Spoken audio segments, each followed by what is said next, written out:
Hello and welcome back to Wee Willy Wonderful's second part of the tutorial. So if you remember from the first tutorial, we'd just finished up where we have our magic circle and we put our stitch marker in. So next we're going to move our post-it note to line 2, which the instruction here is increase times 6. So we're going to learn an increase. So we're learning thick and fast here. And it's in brackets times 6. So we're going to do 6 increases. So increase, increase, increase, increase, increase, increase.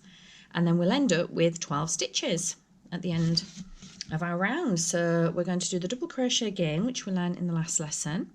So this can be difficult when you're a beginner to know which is your first stitch. I did struggle with this and I used to end up with too many, not enough stitches. The best way to do it is to count your stitches at the end of each round. You can also count backwards if you're not sure which is your first one. So if we've got 6, we're counting 1, 2, 3, 4, 5, 6. So that is our first stitch. So there seems to be a little gap there. That is just our slip knot. It's not a stitch.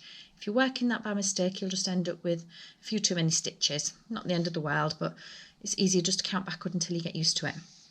So our double crochet, we're going to go under both. The V, we're going to go under both sections. So if you can see that, we're not going under one, we're going under both. Just under both, not under anything else, just under those 2 stitches there. I'm going to grab the yarn and pull it through. Just angle it, you'll get the hang of the angling as you go along. So we've now got the 2 loops, just like when we were doing our stitches in the magic circle. So now we'll go over the top and pull it through. And that's 1 double crochet. So when we're increasing, instead of doing 1 double crochet in each of the V's, an increase, we're actually doing 2 in each of the V's, which gives us more stitches. So that's how we go from having 6 stitches to 12. We're just doing 2 in each. Sorry if this is obvious. I'm just trying to explain it as clearly as I can to make it make sense. So now we're going to go back into that stitch. So if you lift up your hook, you can see which stitch has been lifted here. So we're going to go back into the same one, pull the wool through, 2 loops, over the top, pull it through. So we've done 2 stitches, we've done our first increase. Just letting out a little bit more yarn here. It's easy to work, you don't want to be pulling it and it's really tight. So now we're going to move to our next V. So if you look here, the next clear V where we can see all of it is our next stitch. So we're going to go under, both again, pull it through, 2 loops, over the top, pull it through. We've got a new stitch. And then we're going to go back in the same one. So tug it up if you're not sure, and you'll see the stitch pin, there's a little hole there. That's the one we've just been in, so we're going in there again. Back in. That's why it's important you don't do your stitches too tight, because you'll find it difficult to get back in them, or loose, you'll find you've got gaps. When you look at this wool, this is a chunky, but we're using a 4mm. If you looked at the instruction on the ball, it would probably say around a 6mm hook. But when you're doing amigurumi, it's very important that you don't have gaps and holes. You don't want an animal with big gaps with stuffing showing through. So we always go down quite, well, around 2 sizes in this case, or between 1 and 2.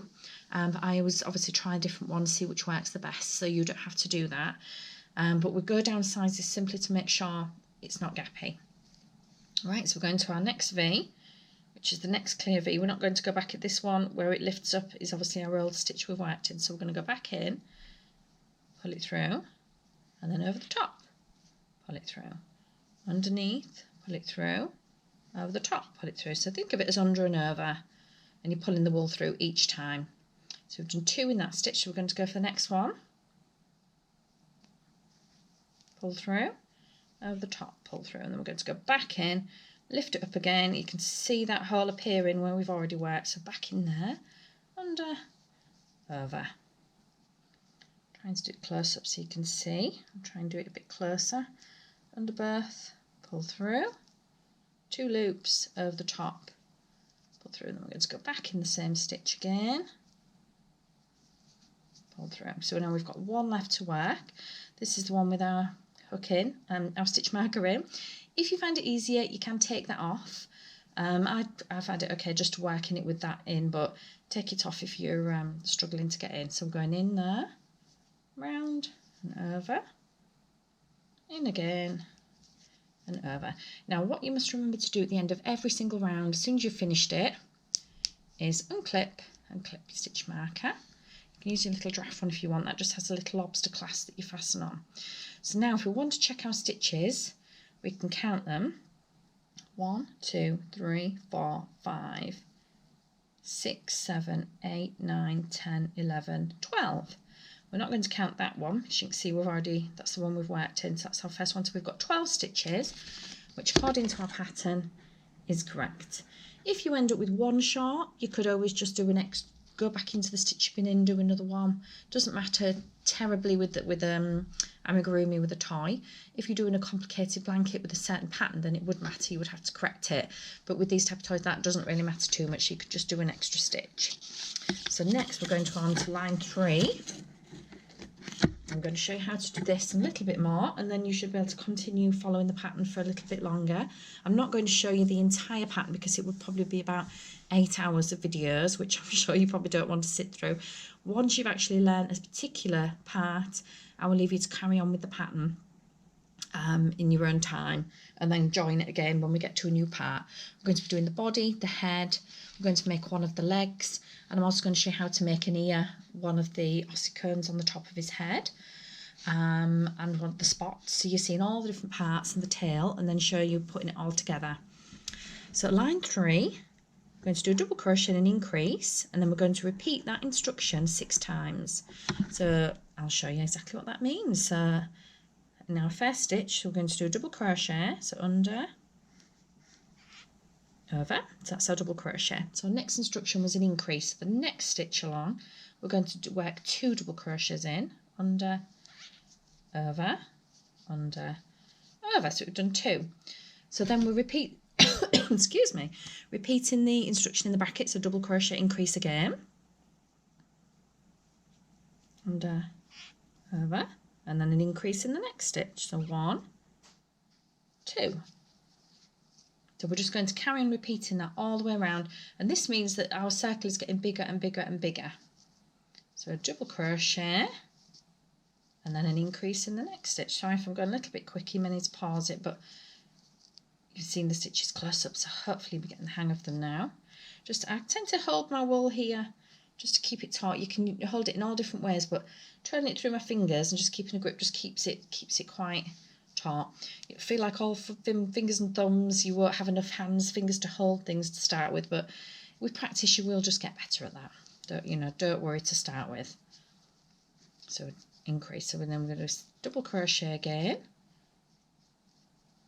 and then an increase, and then in our last 2 stitches we're going to do a double crochet, and then our last one, 1, 2, an increase, and then we're going to move our marker. Mustn't forget, we'll lose track of where we are, and you can see it's growing quite quickly and it's a beautiful spiral. I'll also show you the front and the back. This is the front of our work. 99% of the time this strand from the beginning, the magic circle, will be at the back, but I have seen people accidentally, I don't know if it's the way they work, accidentally get this to the front, but it's not to where you can actually use your needle and pull it through to the back so it's on the inside of the animal. But I'll show you what the stitches look like so you can see. So the front, the stitches look very defined and you can see the spiral and see the stitches. The back of the crochet looks a little bit more like a strand with stitches going across it, but it's not as neat, it's a bit more bumpy, not as attractive. So that is the inside of the giraffe, and this is the right side of the work, which will be on the outside of the giraffe. It's very important that you look and see which is the right way, because I've seen so many people make them with several parts inside out, and then when you look at the animal you can actually see that it looks slightly different. You may not notice when you're doing it yourself, but at the end you will see the difference. So make sure you have got the good side on the outside. So our next line, we're just going to cut the next line and then you'll be able to carry on for a little while after that. The next line is 2 double crochet, increase. So with this we're just going to do 2 double crochet, then an increase. So we're going here, so double crochet, then another double crochet, which is just 1 stitch in each stitch, and then the next 3 we're going to do 2.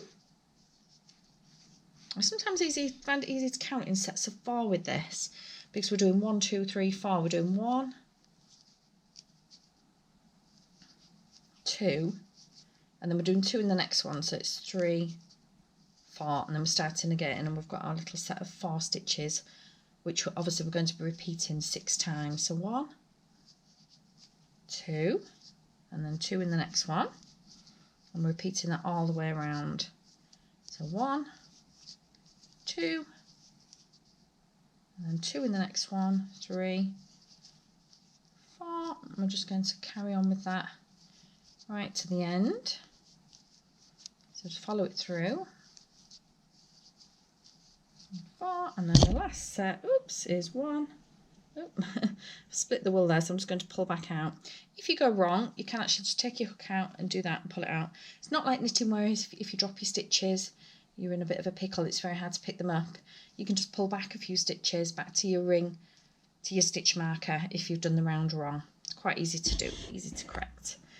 So I've lost where I'm up to now, haven't I? There were 2 in that one, so that was an increase. So our last set, we've got 4 stitches left, so we're going to do double crochet, and then another increase, and then obviously we'll move our marker and move our post-it note and go to the next round. So the next round is 3 double crochet and then an increase. So same again, so just do 3 double crochet, then an increase. So we're doing sets of 5. We'll do that 6 times, and you'll end up with 30 stitches at the end. So if you'd like to continue and follow that, the pattern then does follow the same pattern. It's 4, then 5, and then the next round, I'll just explain that because then you will be able to carry on a little bit further. Lines 8 to 17, so we're doing 10 rounds. It may be helpful to have a pen and just do a little line on your post-it note so you can count your 10 rounds. A double crochet, 42 stitches, so literally with that we're just doing 1 double crochet in each stitch all the way around, so we're not increasing, doing anything different. So that with that round you would do just 1 double crochet in this stitch, 1 double crochet in this stitch, 1 in this stitch, all the way around, so just 1 in each. So you will end up with the same number that you had on the round before, 42, and you could do 10 rounds. So that's the main part of Aimee's body, and then after that we're going to start decreasing to make it smaller for her neck. So I'm going to leave you there to continue with rounds 4 to 17, and then on the next section I'm going to join you at line 18. I'm going to learn how to do an increase. So thank you for joining with me. I hope it's all making sense. If it's not, please do send me a message and to continue, and I'll catch up with you then. Thank you very much.